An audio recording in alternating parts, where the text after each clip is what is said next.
첫 번째는 이게 아닌 것 같아요. 첫 번째는 시어머니가 옆에 사는 게 문제지. 아들 며느리가 결혼해서 독립을 시키지 않은 거고, 더 큰 문제는 옆집에 사는 거죠. 여러분, 옆집에 사는 거, 같은 아파트에서 사는 거 좋지 않습니다. 힘들어요. 근데 많은 부모님들이 집을 해주고 옆집에 살게 하죠. 오늘은 제 유튜브 영상을 보고 카페에 자기 사연을 영상으로 만들어달라는 요청이 계신 분이 계세요. 그래서 그분의 사연을 소개시켜 드리고요. 현실적인 해결책을 함께 찾아보려고 합니다. 저는 결혼한 지 5년 된 35세 주부입니다. 결혼 직후부터 시어머니와 부딪히기 시작했어요. 시어머니는 굉장히 완벽주의시고 본인 기준에 맞추지 않으면 끊임없이 잔소리나 지적을 하세요. 시어머니께서는 저희 옆집에 사시는데 첫 아이 출산 후에는 육아를 도와주신다며 거의 매일 오셨어요. 처음엔 고마웠지만 점점 집안일에 대한 요구와 잔소리가 심해졌습니다. 내가 죽기 전에 너를 제대로 가르쳐 놓고 싶다!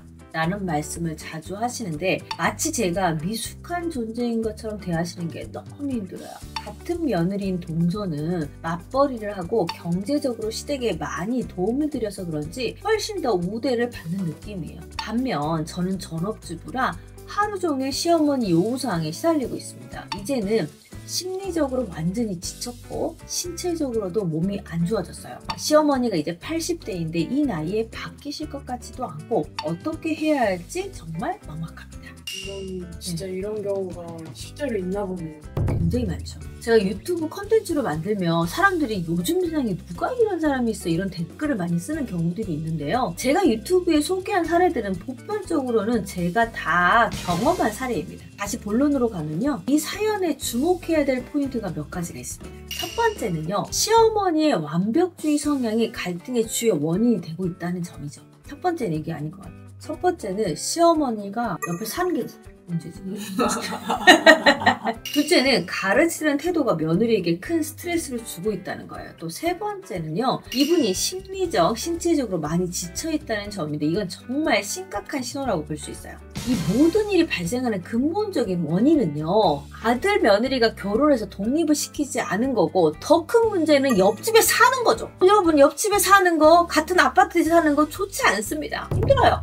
근데 많은 부모님들이 집을 해주고 옆집에 살게 하죠. 그래서 나 같은 부모가 어딨냐, 너는 복덩어리다, 집 해주는 시부모가 어딨냐 이러면서 간섭을 당연하게 여긴다는 거예요. 근데 제가 이런 사례를 정말 많이 봤는데요. 이렇게 장기간 스트레스에 노출이 되면 우울증이나 불안장애까지 발전할 수 있어요. 그래서 이 문제는 단순히 참고 견디는 차원을 넘어서 적극적으로 해결을 해야 됩니다. 원장님, 많은 시어머니나 고부갈등 케이스 만나보셨잖아요. 사연 속의 시어머니는 어떤 유형에 해당된다고 생각하세요? 가르치려드리는 완벽주의 성향이 있는 것 같아요. 이런 유형의 시어머니는 실제로 상담센터에서 굉장히 많이 만나게 되는 케이스거든요.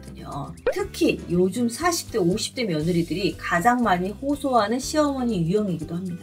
이 시어머니는요. 내가 죽기 전에 너를 제대로 가르쳐주고 싶다! 라고 표현하시는데 정말 전형적이에요. 그리고 매우 심각하죠. 이게 무슨 뜻이냐면 며느리를 독립적인 성인이 아니라 아주 미숙한 존재로 간주하고 계시다는 거예요. 본인의 오랜 경험과 지식을 전수해야 된다는 사명감이 있죠. 거기다가 이 완벽주의 성향들은요. 예민하고 섬세합니다. 그래서 웬만한 그 기준에 맞추지 못하면은 자꾸 지적을 하게 되고 또 그 기준을 맞춰도 또 다른 요구를 굉장히 많이 하는 특징이 있어요. 자, 그래서 가르치려 드는 완벽주의형 시어머니의 대표적인 특징을 세 가지로 알려드릴게요. 첫 번째는요. 높은 기준과 끝없는 지적입니다. 어느 정도 하면 괜찮다 이게 아니라 본인이 만족할 때까지 요구를 멈추지 않는 스타일이죠. 제가 만난 한 내담자는요. 설거지를 4번이나 다시 했는데 시어머니가 계속 깨끗하지 않다고 지적을 했다고 하더라고요. 진짜 돌아버리죠. 두 번째는요. 자기 방식이 정답이라는 굳건한 믿음이 있어요. 며느리가 다른 방식을 시도해도 그건 잘못된 거라고 단정해 부르죠. 이건 이렇게 해야 돼 라는 말을 자주 하는 분들이에요. 김치를 담그든 빨래를 하든 아이를 돌보든 모든 영역에서 본인의 방식이 맞다고 옳다고 생각하는 거죠. 이런 분들은요. 며느리 집에 놀러 오잖아요. 그러면은 며느리가 잠깐 일 본 사이에 무엇을 하냐면 냉장고나 식기를 정리합니다. 자신의 방식대로. 그리고 그 다음번에 올 때는 내가 저번에 너 힘들까봐 내가 정리 다 해주고 갔는데 또 이렇게 해놨네 라고 얘기를 하죠. 자신의 방식이 맞다고 생각하니까 그 방식을 따르라고 합니다. 더 심한 경우에는요, 시어머니가 자신의 집에서 쓰는 식기를 이 며느리도 똑같이 사주고 똑같이 세팅해줍니다. 그대로 쓰라고. 우리 PD님 괜찮으시겠어요? 이런 시어머니? 도망갈래요. 도망쳐. 세 번째는요, 정서적 우정과 관계 얽힘이에요. 한편으로는 가깝게 지내고 싶어 하면서도 며느리를 강하게 통제하려고 하는 이중적인 모습을 보이죠. 제가 상담했던 많은 며느리들은 도움은 필요한데 그 대가로 치르는 심리적 비용이 너무 크다라고 토로하는 경우가 많거든요. 아니 솔직히 아이를 키울 때 누군가 도와주면 너무 좋잖아요. 그쵸? 도움은 너무 감사해. 근데 그 도움을 넘어서서 많은 걸 지적하고 비판하기 시작한다는 거예요. 그러면 도움을 받는 게 도움을 받는 느낌이 전혀 없다는 거죠. 근데 이런 가르치려 드는 완벽주의형 시어머니가 생각보다 많을 것 같은데 이런 시어머니를 만난 며느리들은 어떻게 대처를 해야 현명하다는 소리를 들을까요? 안 만나야죠. 제가 8,000건 이상 부부 상담을 하면서 개발한 정서적 경계 확립 프로그램의 핵심을 공유해드릴게요. 자, 첫 번째는요, 한계를 명확하게 설정하는 거예요. 사실 완벽주의자 시어머니하고 싸우는 건 아무 효과가 없어요. 그보다는 내가 할 수 있는 것과 없는 것을 미리 구분해 주는 게 중요합니다. 자, 예를 들어 시어머니가 빨래를 다시 하라고 하면요, 어머니 눈에 제가 해놓은 빨래가 마음에 안 드시는군요. 하지만 저는 사용하는데 별 문제가 없어요. 어머니 눈에 부족하시더라도 저의 방식을 조금 믿어주세요. 이렇게 얘기를 하는 거죠. 그럼 시어머니는 야, 이 빨래가 이 모양인데 뭐가 그게 완벽해? 라고 얘기를 할 거예요. 그때도 감정적으로 대응하지 마시고요. 그건 어머니 방식이고요. 저는 제 방식으로 해보려고 합니다. 이렇게 단순하고 명료하게 자신의 감정을 전달하세요. 자, 두 번째는요, 소통의 규칙을 만드는 거예요. 옆집에 계시니까 수시로 오가며 간섭을 할 텐데 이럴 때는 어머니 주말 오전에는요, 저희 가족끼리만 쉬는 시간이 좀 갖고 싶어요처럼 구체적인 영역을 확보하세요. 시어머니가 서운해 하시더라도 거기 감정에 매몰되시면 안 돼요. 그냥 단순하게 내가 원하는 것을 하고 원하지 않은 것을 하지 않겠다라는 그 말을 명확하게 하는 게 좋습니다. 그리고 어머니가 감정적으로 비난을 하거나 비판을 하거나 다른 가족들에게 내가 나쁜 사람으로 만든다 하더라도 거기에 감정이 흔들리지 않는 게 중요해요. 나를 보호하고 지켜야 하니까. 제가 많은 친구들을 컨트롤해보고 많은 수강생들의 이런저런 방법들을 알려줬을 때 이 관계를 지속적으로 한 개 3개월 정도 이상을 하게 되면 서운함은 쌓이지만 어머니들은 어느 정도 거리를 두는 게 맞다고 판단을 해서 본인들도 관계 설정을 새로 재정립해 나가기 시작합니다. 세 번째는요, 감정적으로 반응하는 대신에 사실 기준으로 대화하는 게 중요해요. 완벽주의자 분들은요, 감정 호소보다는 논리적, 구체적 기준을 제시할 때 더 납득하기가 쉬워요. 예를 들어서 어머니 전 너무 힘들어요 이렇게 얘기하기보다는 어머니 전 몇 시부터 몇 시까지는 무엇을 하기 때문에 어머니 오셔도 제가 없어요. 그리고 그 시간에 제가 개인적으로 하는 업무가 있으니 그 시간을 지켜주셨으면 좋겠어요 하고 명확하게 얘기하는 게 좋습니다. 원장님, 생각해보면 어머니와 며느리 사이에는 결국 아들이자 남편이라는 존재가 있잖아요. 네. 그 사람의 역할도 중요할 것 같은데 남편들은 도대체 어떻게 행동하는 게 좋을까요? 정말 중요한 부분이죠. 아무리 며느리가 노력을 해도요, 남편, 즉 아들의 역할이 없으면 해결되기 어려운 경우가 많습니다. 제가 부부상담 10년 넘게 하면서 느낀 건데 고부 갈등의 80%는 남편의 적극적인 중재로 해결이 가능합니다.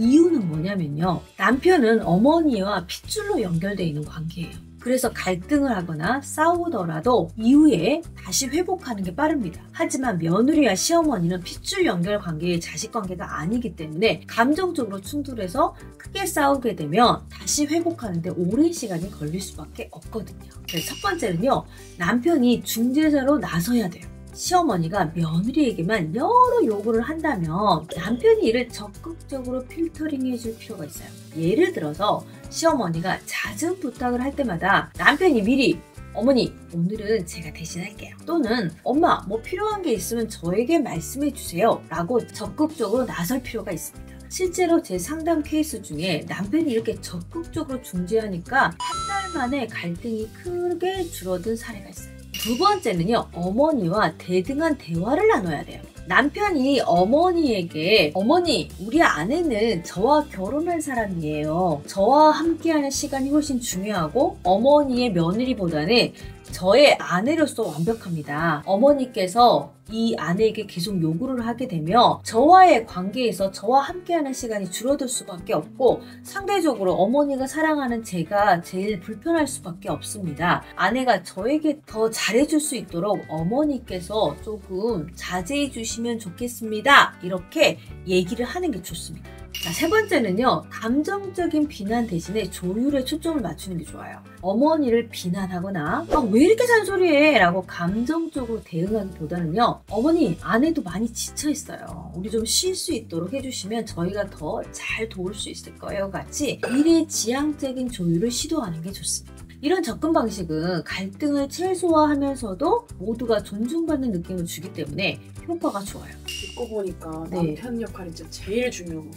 조금 솔직하게 얘기할까요? 저희가 결혼을 통해서 시어머니를 만나잖아요. 남편 없이 시어머니가 생길까요? 남편을 만나지 않았다면 그 어머니를 만날 이유가 없죠. 남편이 아니었으면 모르는 아줌마일 뿐이에요. 그러니 남편을 통해서 남편을 사랑하기 때문에 그의 어머니까지 잘하려고 노력하는 게 며느리입니다. 그런데 남편이 이 상황에서 빠지고 시어머니와 며느리, 고부 관계로만 보니까 문제가 생기는 거예요. 고부 관계라는 건 없습니다. 부부 관계가 제일 중요하고 부부가 있으니 고부가 생긴 것 뿐이에요. 근데 고부끼리 해결하라고 하면 문제가 커질 수밖에 없죠. 남편이 이 문제에 대해서 적극적으로 대처하고 적극적으로 해결을 하려고 하는 에너지가 매우 중요한데 많은 남편들이 나하고 상관없는 문제처럼 보는 경향들이 있어요. 남편을 통해서 만난 어머니이기 때문에 이 남편의 역할은 매우 중요하죠.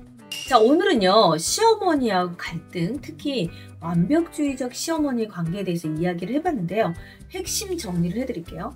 시어머니와 며느리의 갈등은요, 단순히 옳고 그름을 가리는 문제가 아니라 서로 다른 성향과 가치관을 이해하고 조율하는 문제예요. 특히 완벽주의적이고 예민할수록 감정적 소모가 커질 수밖에 없습니다. 자, 사연자분처럼 스트레스가 극심해지면 나중에는 감정 폭발이나 심각한 건강 문제로 이어질 수 있어요. 한계를 분명히 인지하고 내가 감당할 수 없는 부분은 과감히 거절하거나 도움을 요구하세요. 자신을 위한 선택이 이기적인 게 절대 아니라는 점이에요. 아이들 때문에 참아야 해요 라고 말씀하시는 분들이 많은데요. 건강하지 않은 가족관계는 아이들의 정서 발달에도 부정적인 영향을 미칩니다. 그건 너무 당연하지 않겠어요? 엄마가 심리적으로 안정이 돼야 아이들도 건강하게 자랄 수 있다는 거예요. 자, 이번 영상이 도움이 되셨다면 구독과 좋아요를 눌러주시고요. 또 상담이 필요하신 분들은요, 이렇게 사연을 보내주시면요, 여러분에게 또 컨텐츠로 제작해서 알려드리도록 할게요. 주변에 또 시어머니 간섭으로 힘들거나 어려운 상황에 놓여있는 분들에게 이 영상을 공유해주세요. 지금까지 부부의 결사 정다원이었습니다.